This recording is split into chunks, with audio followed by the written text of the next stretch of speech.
Hello guys, welcome back to the channel our study Adda. Guys आज हम start करने वाले हैं Bipin Chaudhari's lapse of memory.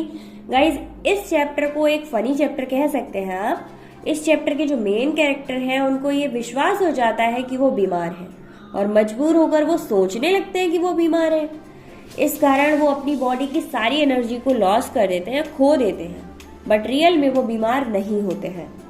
Guys इस चैप्टर में आपके टू मेन कैरेक्टर हैं। फर्स्ट है बिपिन चौधरी एंड सेकंड है घोष। तो बिपिन चौधरी डेली एक न्यू मार्केट की कालीचरण बुक शॉप पर जाया करते थे। अब एक दिन वो कुछ अजीब सा देखते हैं। वो देखते हैं कि एक आदमी उन्हें टुकुर टुकुर देखे जा रहा था और जैसे ही बिपिन चौधरी उसकी तरफ मुड़कर देखते हैं वो सीधा खड़ा हुआ आदमी एकदम से मुस्कुराने लगता है। जब बिपिन चौधरी उसकी तरफ देखते हैं तो उन्हें बहुत ज्यादा अजीब लगता है कि भाई ये मुस्कुरा क्यों रहा है आखिर।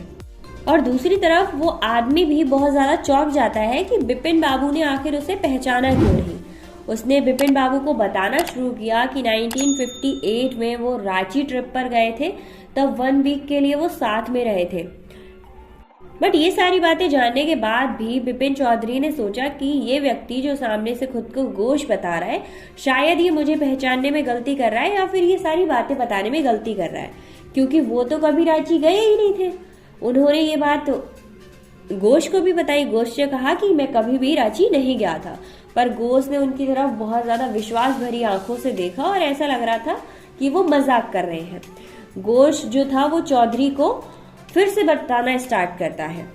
घोष जोर से हंसता है और अपनी रांची ट्रिप के बारे में जितनी भी बातें थी उन बातों को डिटेल में बताना शुरू करता है। घोष बिपिन चौधरी को बताता है कि कैसे होंठ में उनके घुटने में चोट लग गई थी, तब घोष ने उनकी हेल्प की थी। उन दिनों में मिस्टर दिनेश मुखर्जी नाम के एक व्यक्ति थे जो रांची में ही रहते थे। घोष का निश्चय था कि घोष ने डिसाइड किया था कि चौधरी उसे जानते हैं। चौधरी किराए के एक बंगले में रह रहे थे जबकि मुखर्जी अपनी सिस्टर के यहाँ रुके हुए थे। उसने चौधरी को यह भी याद दिलाया था कि सैर सपाटा करते हुए घूमते हुए वो एक प्लेन से बैग में बहुत सारी बुक्स रख कर ले गए थे।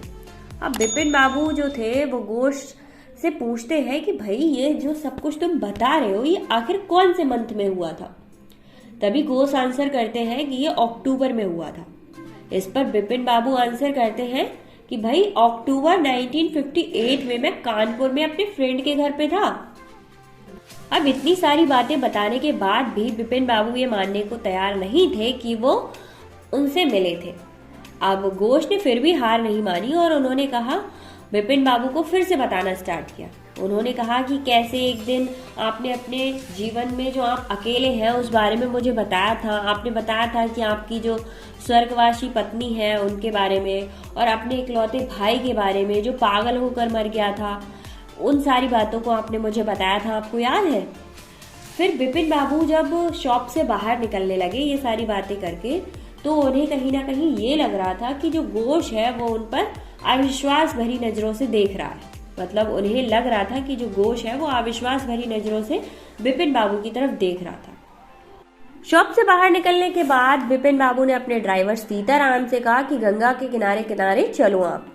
उन्हें दुख हो रहा था कि भाई मैंने घोष की बातें आकर सुनी ही क्यों, क्योंकि जब उन्होंने ये सारी बातें सुनी और वो बातें उनका पीछा ही नहीं छोड़ रही थी, उनके माइंड में डाउट था कि यार घोष उनके बारे में इतना सब कुछ कैसे जानता है। पहली बार था कि उनका माइंड कुछ डाउट कर रहा था। क्या उनका दिमाग खराब हो चुका था? पर उन्हें अच्छी तरह से याद था कि वो कानपुर में थे और अचानक से उनको ख्याल आता है कि भाई कानपुर में उनके एक मेजबान है, मेजबान हरिदास बगाची, उनको लेटर लिखा जाए। बट तभी उनको याद आता है कि जो हरिदास है वो तो 1 वीक पहले ही जापान जा चुके हैं। अब बिपिन बाबू को अपना ये डाउट क्लियर करना था कि भाई जो घोष ने कहा वो झूठ है, ये 100% झूठ है। अपने माइंड को क्लियर करना था। अब बिपिन बाबू ने अपनी पैंट ऊपर चढ़ाई और अपने दाएं घुटने पर देखा तो उस पर एक कट लगा हुआ था। अब उस कट के बारे में जो बिपिन बाबू थे उनको कुछ याद नहीं आ रहा था कि ये कब लगा था। अब उस कट को देखने के बाद उन्हें दिनेश मुखर्जी का ख्याल आया, क्योंकि घोष ने कहा था ना कि जब वो लोग वहां पर थे रांची में थे तो दिनेश भी वहीं पर था।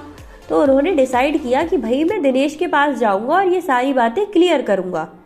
फिर उनके माइंड में आया कि यार अगर मैं दिनेश के पास जाऊंगा तो दिनेश मेरे बारे में क्या सोचेगा, मैं तो पहले से ही जानता हूँ कि मैं रांची नहीं गया था। उन्हें लगा कि अगर वो दिनेश से ये सारी बातें डिस्कस करेंगे तो वो जरूर उनको सिरफिरा या पागल समझने लगेगा। वो जानते थे कि दिनेश कभी भी उनका वेल विशर नहीं रहा था, वो कभी भी उनके लिए अच्छा नहीं सोचता था। इन सारी बातों को सोचने के बाद वो अपने ड्राइवर के साथ अपने घर आ जाते हैं और घर आकर उन्हें काफी राहत मिलती है। वो खाना खाते हैं और नोवेल पढ़ते हैं और नोवेल पढ़ते पढ़ते उसमें खो जाते हैं। नोवेल में वो इतना लीन हो जाते हैं कि घोष की कही हुई बातें वो कुछ टाइम के लिए भूल जाते हैं। अगले दिन उन्हें ऑफिस पहुंचना था।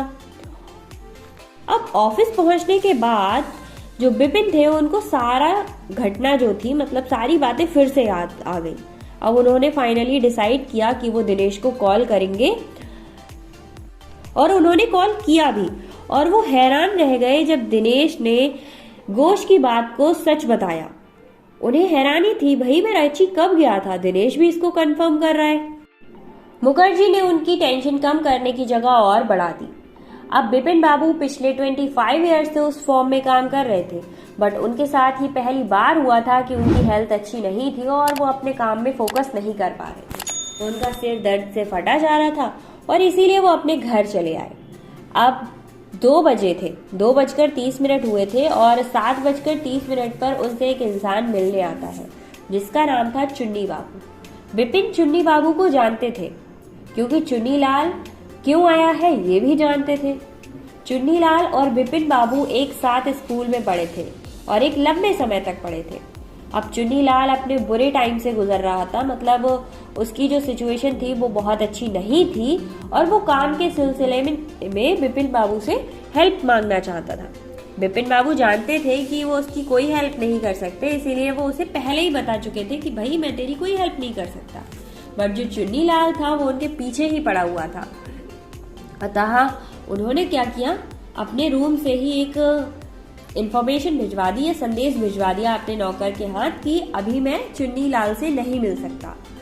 कि अचानक से बिपिन बाबू को कुछ याद आता है और वो सीढ़ियों से तेजी से भागते हुए चुन्नी लाल से मिलने के लिए निकल पड़ते हैं और चुन्नी लाल से जाकर पूछते हैं कि उसे 1958 में रांची वाली बात याद है। तो चुन्नी लाल था, उसे सारी बात याद थी और वो बड़ी टेंशन भरे फेस से बिपिन बाबू की तरफ देखने लगता है और सोचता है भाई इतना इंटेलिजेंट इंसान जो सारी बातें याद रखता है वो ये बात कैसे भूल गया। उसने चुन्नी लाल, वो कहता है कि उसने चुन्नी लाल जो था उसने खुद बिपिन बाबू को स्टेशन तक छोड़ा था। तभी वो बिपिन बाबू से उनकी हेल्थ के बारे में जानता है और थोड़ी सी चिंता जताता है। बिपिन बाबू उससे आंसर करते हैं कि भाई बहुत ज्यादा काम करना पड़ता है इसीलिए ऐसा हो रहा है। और चुन्नी लाल से कहा कि वो जो चुन्नी लाल था उसने बिपिन बाबू से कहा कि भाई किसी अच्छे डॉक्टर को आप अपने आप को दिखाइए, ज्यादा काम का लोड मत लीजिए। अब इस बात को सुनते ही बिपिन बाबू डॉक्टर परेश चंद्र के यहाँ गए। उन्होंने अपनी सारी प्रॉब्लम्स उसके सामने रखी और डॉक्टर इस बात को समझ ही नहीं पा रहा था। उसने बताया कि ये जो मामला है ना भाई बहुत गंभीर है। उन्हें रांची की जो ट्रिप थी उस रांची ट्रिप को छोड़कर सब कुछ याद था, केवल रांची ट्रिप याद नहीं थी। बट कहीं ना कहीं घोष की बातों से और चुन्नीलाल की बातों से बिपिन बाबू को ये विश्वास था कि वो कभी न कभी रांची गए तो जरूर है। फिर डॉक्टर ने उन्हें राय दी कि भाई तुम एक बार रांची जाओ और घूम कर आओ। और डॉक्टर की राय मानकर वो फटाफट से रांची के लिए निकल गए। और जैसे ही वो रांची निकलने के लिए रेलवे स्टेशन पहुंचे तो उन्होंने देखा भाई इस रेलवे स्टेशन पे तो मैं कभी भी नहीं आया हूँ और न मैंने ये कभी देखा है। उसके बाद उन्होंने पूरे शहर को घूमा। शहर घूमने के बाद भी उनको यही लगा कि मैंने ये शहर कभी भी नहीं देखा। उसके बाद उन्होंने हुड्रू की यात्रा की। हुड्रू की यात्रा के बाद भी उनको यही लगा कि भाई यहाँ तो मैं कभी नहीं आया। फिर उसी दिन दोपहर में 5 बजे उन्होंने गुजराती भद्र मैन को देखा, मतलब गुजराती भद्र पुरुषों को देखा। वे लोग पानी की एक गोल चट्टान के पास हुड्रू में बेहोश पड़े हुए थे। होश में आने के बाद उनके मुंह से कुछ वर्ड निकले थे, मैं खत्म हो गया, अब कोई आशा नहीं है। उन्होंने डायरेक्ट क्या बोला, मैं खत्म हो गया, अब कोई आशा नहीं है। अब गाइस नेक्स्ट डे था उस टाइम वे कलकत्ता वापस गए वो अंदर से बिल्कुल टूट चुके थे। उनके माइंड में ये चल रहा था कि जो उनकी लाइफ का अंतिम टाइम है वो शायद पागल खाने में बीतने वाला है। फिर उन्होंने डॉक्टर चंद्रा को फोन किया और उन्हें अपने घर आने के लिए कहा। और उस दिन एक बर्फ की थैली को वो अपने सिर पर बांधकर सोने के लिए जा ही रहे थे कि उन्हें एक लिफाफा मिला। उन्होंने तुरंत ही पत्र पढ़ा, मतलब उस लेटर को पढ़ना स्टार्ट किया और उस लेटर को पढ़ा।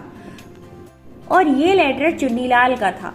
इस लेटर में सबसे पहले तो चुन्नीलाल ने अपनी नाराजगी जाहिर की थी, क्योंकि बिपिन बाबू ने उसकी कोई भी हेल्प नहीं की थी, इसीलिए वो नाराज था। फिर उसने बिपिन बाबू को साफ साफ लिखा था कि आपकी दिमागी हालत बिल्कुल ठीक है, आपके जो रूखा व्यवहार है ना उसकी वजह से उसका बदला लेने के लिए हमने ये प्लानिंग की थी। और चुन्नीलाल ने पूरा डिटेल में बताया कि कैसे हमने इस मजाक को जमीन पर उतारा या फिर मतलब कैसे आप तक पहुंचाया। उसने ये भी बताया कि कैसे घोष और दिनेश मुखर्जी इसमें मिले हुए थे। बिपिन बाबू को अब क्लियर हो गया था कि वास्तव में उनकी जो मेंटली हालत है वो बिल्कुल ठीक है और वो ठीक है, ये मजाक था। अब गाइस स्टोरी पढ़ते टाइम तो बड़ा अजीब सा लग रहा था, पर लास्ट में हंसी ही आएगी क्योंकि ये सब एक उनके फ्रेंड का मजाक था और शायद आप लोग के फ्रेंड भी आपके साथ करते होंगे। लास्ट में क्या होता है, जो डॉक्टर चंद्रा थे वो बिपिन के घर पे आ जाते हैं और बिपिन बाबू को उनसे झूठ बोलना पड़ता है। उन्होंने कहा कि भाई रांची रेलवे स्टेशन पर जब मैं पहुंचा था तो वहां पर पहुंचते ही मुझे सब कुछ याद आ गया था। उन्होंने कहा कि उन्हें एक टेबलेट चाहिए जो दर्द खत्म कर सके। रांची में गिरने की वजह से उनके जो कूला है उसमें दर्द होने लगा है, इसलिए उन्होंने डॉक्टर चंद्रा को बुलाया था। गाइज यहीं पर हमारी स्टोरी फिनिश हो जाती है एंड ये जो पूरा सीन था, चैप्टर था, वो एक मजाक था जो कि चुन्नीलाल और मिस्टर घोष ने किया था मिलके। आई होप आपको चैप्टर समझ आया होगा। Thank you so much. मिलते हैं नेक्स्ट चैप्टर की वीडियो के साथ।